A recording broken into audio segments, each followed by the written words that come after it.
Rosa Audiobooks presents The Candle Factory Girl by Tania Crosse, narrated by Louise Williams. Chapter 1. A Friday morning in June 1932.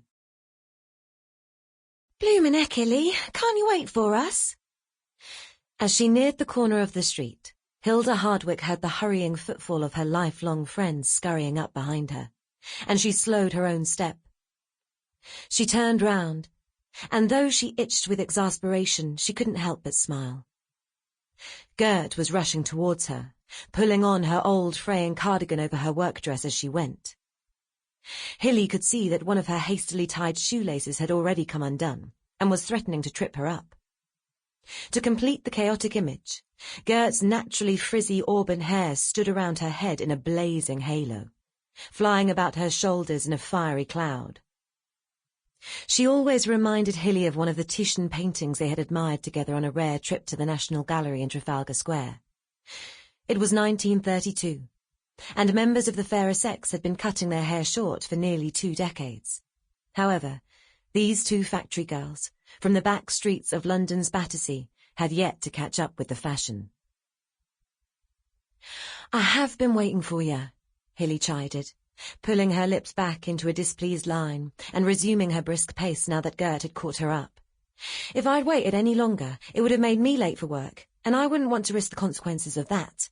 And some of us can't afford to catch the tram, and my dad's already... well..." She pulled herself up short, knowing she'd said too much. So instead she finished the sentence with, "Go on ahead." Gert's jaw dropped as she guessed what Hillie had nearly let slip. "Oh, Hillie, you don't mean... 'cause I kept you waiting."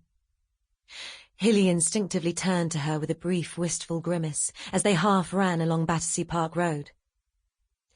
Gert caught her breath as she glimpsed the telltale pink handmark on Hillie's cheek, and she flushed with remorse.